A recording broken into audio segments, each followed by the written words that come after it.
Hello everyone, thank you for clicking on this video. Thank you for your inputs and letting me know things that you would like to know more about from me. This first video that I want to do is explaining to you what a diplomat is versus what an expat is. First, I would like to tell you that there's also this thing called a citizen diplomat. And what a citizen diplomat is anyone from students, teachers, athletes, artists, business people, humanitarians, adventurers, and tourists who enjoy hosting people from other countries into their home, workplace, school, or community. And most importantly, you have a passport. Anybody can apply. For more information on that, you can click the link that's in the accompanying document that I have created. Now, government diplomats, the people that you know most likely that work for the Department of State, they are Foreign Service officers. You apply for that through the Foreign and Commonwealth Office. You get an extensive background check.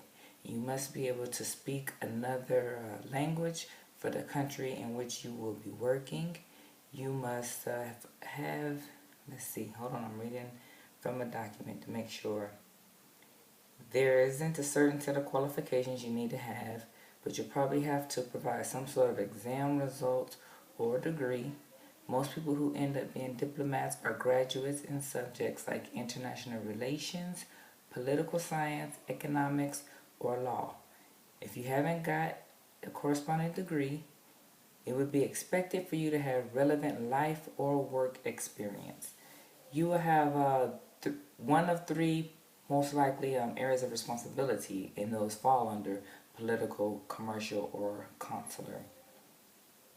You will work in the U.S. embassies abroad. So that's exactly what a diplomat is. A diplomat is a person working outside of their country in another country. You work in the best interest of and represent your country. You may work, like I said, for the Department of State, or you may also be working for other agencies such as IGOs, which are intergovernmental or international organizations, or INGOs, international non-governmental organizations. I will list a few of those at the end of this video. Also, if you are already in the military, you can become a diplomat. There's a special duty within each branch, and it's called the Defense Attaché Office. That's exactly what my husband was. The program is called the Defense Attaché Program. You will be assigned to the Defense Attaché Office, which is inside of the U.S. Embassy. And that's exactly how we got here. My husband applied for that program. The Defense Attaché is only officers, but of course the staff is all the enlisted personnel. That's how, once again, that's how we got here. There are Marines as well who work in the U.S. embassies. They are not defense attachés. They are something else called the MSGs, Marine Service Guards. And that's only special to the Marines. But they as well, that's how they can become diplomats outside of their countries if they don't apply for the Defense Attaché program. And that is how you become a diplomat. Some of the organizations, the IGOs, you may be familiar with are IMF, International Monetary Fund, the WWF, World Wildlife Fund, the WHO, World Health Organization, UNICEF, World Bank, Group 8, WTO, World Trade Organization.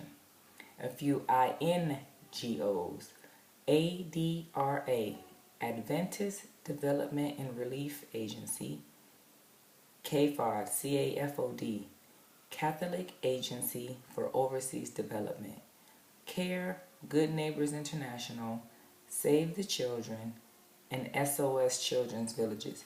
There are a whole lot more, but those were just a few to get you started.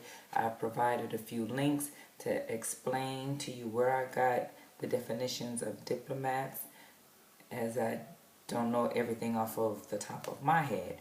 Now, what is an expat? An expat is just simply a person who lives outside of their native country. They could be there by choice, or they were sent there by their companies, universities, governments, or their NGOs. So basically the difference is one lives out of the country, working or living on their own. The other is there simply for business and they represent their country. If you have any questions, let me know. Provide some feedback. And I really appreciate it.